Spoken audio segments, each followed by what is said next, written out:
Man, this gun sucks. I really wish there was a list of weapons that I could look at to see which are the good guns in this game. Are you looking for weapons in Team Fortress 2 that are really good and overpowered as fuck? Yeah, how'd you know I was doing that? Well, look no further, cause Can't fucking do this shit, bro. Just watch the fucking video. Okay. TF2 has been around for 16 years. That's 16 years worth of weapons, balances, and changes. Now this will be a very serious and objective video. We will not be discussing any stock weapons or skins in this video because reskins don't give any kind of buff whatsoever. The guns in this video will be mostly focused on a pub-related context. We will also be discussing weapons in the current update of TF2, not the weapons in their glory days. With that being said, my name is Lux and today I'm going to be talking about the top 10 weapons in Team Fortress 2 in a very serious manner. Unusual. Give me a red, please. Number 10. To start off our list, we have the Blu TF2. This weapon was added in April 29, 2008, the Gold Rush update. On hit, you get 3 HP with a minor downside of -2 health regenerated per second. If you don't know what this means, basically, Medic has a passive where he heals 3 HP per second. With this gun equipped, you only heal 1. However, if you are able to hit an enemy with the Blu TF2, you regenerate 3 HP per needle. So in theory, if you spam a choke point with a bunch of enemies clumped up, you will regenerate around 1 million HP per spam. It's pretty overpowered. A very strong weapon, and I'm also glad it has an Australian variant. It's quite cheap too, for the fact it's an Australian weapon. Unusual. Give me a red, please. Number 9. Next on our list, we have the Upper Hand. This gun was released as a promotional item in Team Fortress 2 during the release of Counter-Strike Global Offensive back in 2012. Its stats are slightly similar to the stock: 50 damage on body shot, 150 damage for headshot, and 450 damage on a max charged headshot. A bit of a secret that I'm actually about to expose Valve for is that they are lying. Yes, the Upper Hand is actually the strongest weapon in Team Fortress 2, boasting a one-shot kill on a body shot, and around 83 damage per leg shot. You can make some insane clips in-game with this weapon. Whoa! Unusual. Give me a red, please. Number 8.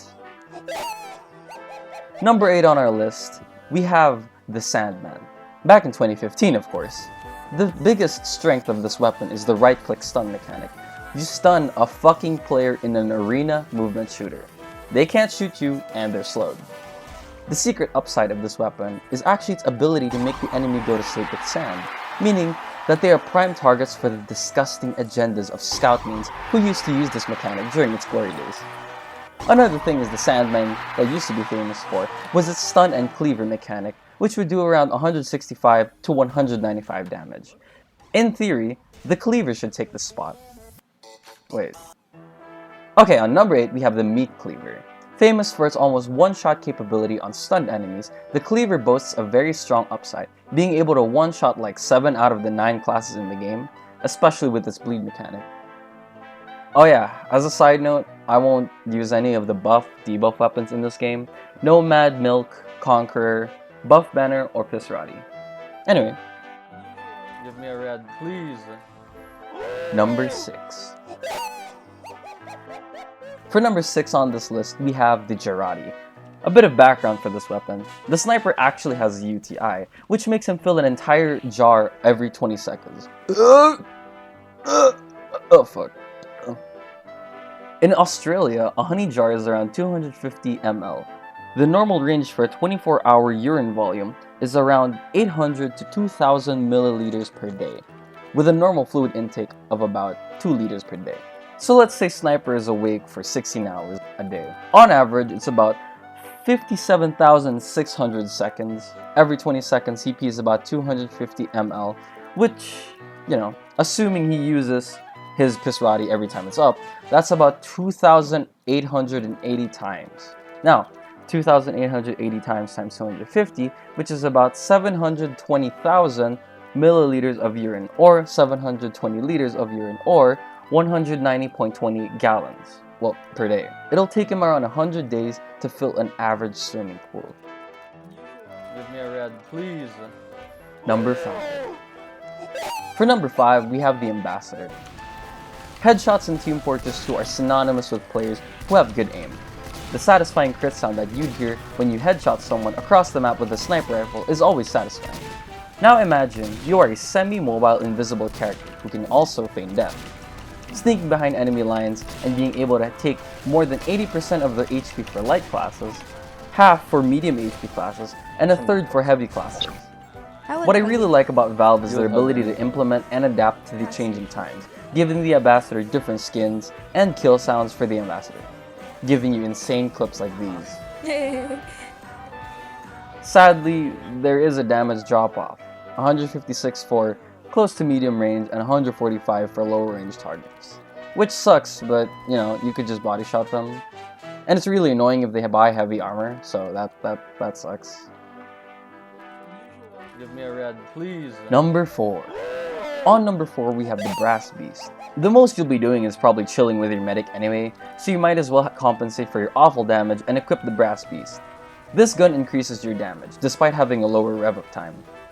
You can also take less damage when you're below 50% HP.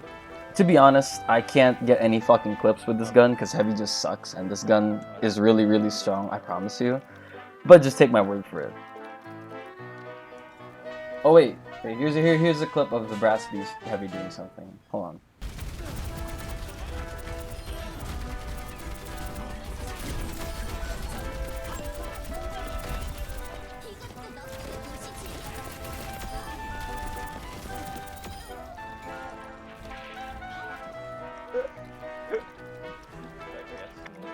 Give me a red, please. Number 3.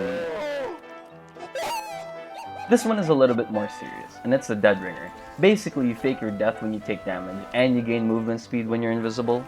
I got my girlfriend to play this recently, and I was able to get her opinion on the Dead Ringer. Here's what she said. What are we talking about again? The Dead Ringer. What's a dead ringer? It's a watch for spy in Team Fortress 2. I don't even play that game. Can you just say it sucks? Okay, it sucks. What the fuck is a dead ringer? What a fucking loser.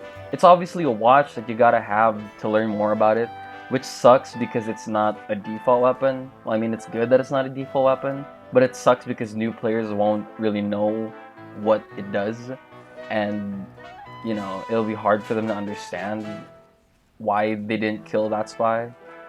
But anyway. I tried to get clips with the Dead Ringer, but it was kind of just normal. Like it wasn't that impressive. So, yeah. Give me a red, please. Number 2. Again, on more serious weapons, we have the Market Gardener. The Market Gardener crits whilst you are airborne. Given this is a more skill-based weapon. You should be able to know how to air strafe while using this weapon to maximize its potential, but you don't exactly need to know how to. Put this in MGE and you can actually get a bunch of cool clutches and clips. It used to be a lot stronger, back before they nerfed it, giving it a slower melee swing, but it's still quite viable when you play Soldier both in pubs and in a competitive setting. I'm trying to include every class in this, but I already doubled up on Scout and Sniper, so we could just have honorable mentions. For honorable mentions, I'll actually make this a serious one, and it's the Widowmaker. Again, a very aim-centric gun. You need to know how to properly aim, and know the damage drop-off. I mean, for the most part you do. You could just also snipe people across the map with it, and go back to your sentry, which is nice. Number 1. On our number 1 spot, I really had to think this through.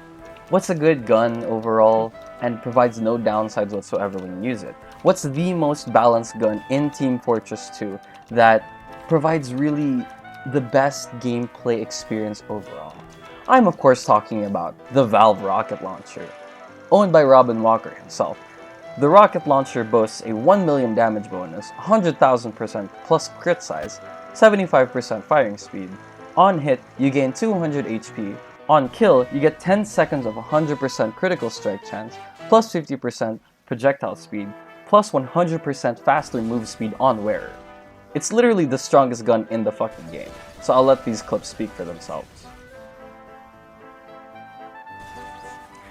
Thanks so much for watching. I made this video on a whim because I've always wanted to make TF2 videos. This video is not satire, and if you don't take this seriously, you are a bad TF2 player, and you should keep playing the game to get better, because you suck, and you should keep playing the game so I can make my backpack more valuable with the market. Yeah.